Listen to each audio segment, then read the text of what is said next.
Selamat datang di Teladan Tokoh. Bersama saya, Dola Septiadi yang akan memandu dalam acara pemahaman terhadap core value ASN, berakhlak, serta tokoh yang dapat diteladani dalam penerapannya.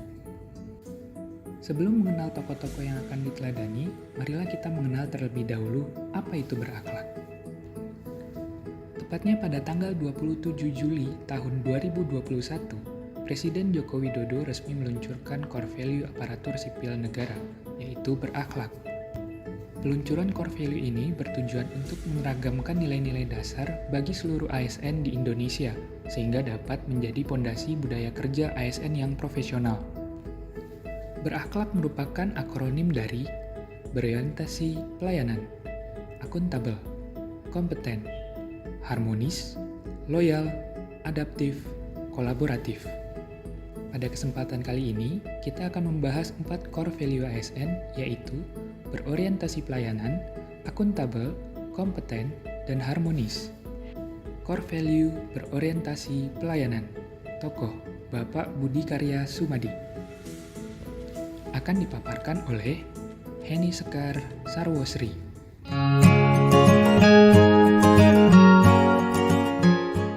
Pada tokoh kali ini adalah Insinyur Budi Karya Sumadi. Berikut adalah sekilas rangkuman biografi beliau. Berorientasi pelayanan. Menteri Perhubungan Republik Indonesia, Bapak Budi Karya Sumadi terus melakukan upaya perbaikan sektor transportasi, memperbaiki konektivitas dari laut, udara, darat, dan kereta api, dan juga bagaimana memperdayakan dan menghargai stakeholder alias pemangku kepentingan. Stakeholder itu adalah masyarakat yang nomor satu, masyarakat yang mendapat layanan yang maksimal. Bapak Budi Karya Sumadi terus mendorong program tol laut untuk menurunkan disparitas harga antara Indonesia Barat dan Timur. Selain itu, beliau juga mengajak pihak stakeholder untuk mendukung kegiatan tol laut demi kepentingan rakyat banyak. Salah satunya sebagai subsidi pelaku UMKM atau usaha mikro, kecil, dan menengah. Pada tahun 2021, Direktorat Jenderal Perhubungan Laut menambah 4 trayek baru tol laut, sehingga total menjadi 30 trayek. Melalui program ini, Menteri Perhubungan Republik Indonesia Bapak Budi Karya Sumadi berharap terjadi suatu keseimbangan di barat maupun timur dan kolaborasi menjadi penting.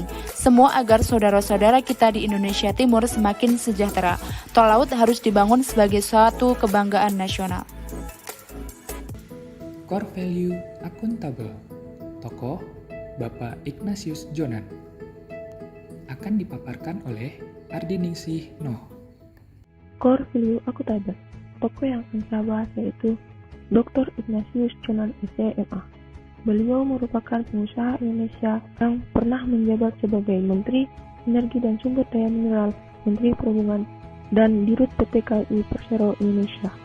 Namanya mulai diceritakan publik ketika menjadi Direktur Utama PT KAI dengan melakukan berbagai terobosan di dalam pelayanan di PT KAI Indonesia. Nilai dasar yang ditetapkan oleh Bapak Ignatius Jonan yaitu dalam menjalankan tugas sebagai Direktur Utama PT KAI, menjadikan PT KAI salah satu perusahaan penyedia jasa yang berkualitas. Beliau juga selalu berusaha menjadikan PT KAI sebagai contoh pelayanan publik yang baik dan manusiawi, dan mampu mengubah pandangan masyarakat tentang transportasi umum. Nilai akuntabel yang beliau miliki ditunjukkan dengan banyaknya penghargaan yang beliau terima selama masa jabatan. Hal ini merupakan bentuk tanggung jawab dan integritas tinggi dalam melaksanakan tugas. Selain itu, PT KAI di bawah kepemimpinan Bapak Ignatius Jonan mengimplementasikan solusi SAP-ERP. Penggunaan SAP-ERP bisa memberikan gambaran konsisten terhadap kegiatan dan informasi keuangan di seluruh organisasi yang memungkinkan kegiatan pelaporan menjadi lebih cepat dan juga lebih akurat. Core value kompeten. Tokoh Bapak Kris Kuntadi. Akan dipaparkan oleh Muhammad Ilham Alamsyah. Assalamualaikum warahmatullahi wabarakatuh. Perkenalkan, nama saya Muhammad Ilham Alamsyah. Saya akan menjelaskan tokoh pejabat yang bisa menjadi contoh core value berakhlak, salah satunya kompeten. Tokoh pejabat tersebut adalah Dr. Kris Kuntadi. Beliau merupakan pejabat eselon 1 di Kementerian Perhubungan. Beliau juga pernah menjabat sebagai Inspektur Jenderal Perhubungan tahun 2015. Sekarang menjabat sebagai Komisaris PT KAI. Beliau juga memiliki 13 gelar pendidikan di dalam dan di luar negeri. Karena beliau pernah menyampaikan, teruslah membaca dengan cara belajar yaitu kuliah dan mengajar dengan cara berbagi ilmu. Serta tips mengembangkan diri yaitu kalau tidak ada panggung, kita cari panggung, karena itulah wadah untuk melatih komunikasi, melatih mengontrol emosi, melatih interaksi, dan melatih pemahaman kita dalam menerapkan ilmu yang sudah kita dapat supaya bermanfaat. Oleh karena itu, sangat terkait dengan salah satu nilai berakhlak yaitu kompeten. Kita sebagai ASN harus bisa meningkatkan kompetensi diri untuk menjawab tantangan yang selalu berubah-ubah. Nah, ini sangat penting sebagai ASN, apalagi untuk mempelajari hal-hal yang baru yang mengikuti perkembangan zaman. Yang kedua, membantu orang lain belajar. Nah, untuk yang kedua ini kita tidak boleh pelit ilmu, karena dengan berbagi ilmu kita bisa menambah wawasan. Dan yang terakhir, melaksanakan tugas dengan kualitas terbaik. Terima kasih. Wassalamualaikum warahmatullahi wabarakatuh. Core Value Harmonis. Tokoh Bapak Muhammad Yusuf Kalla. Akan dipaparkan oleh Siti Zulfa. Tokoh core values harmonis yang saya pilih adalah Bapak Yusuf Kalla. Bapak Yusuf Kalla lahir di Watampone, Sulawesi Selatan pada tanggal 15 Mei 1942. Keteladanan yang bisa kita ambil dari beliau adalah beliau merupakan salah satu tokoh di balik perdamaian sejumlah konflik di tanah air, seperti konflik di Aceh, Ambon, dan Poso.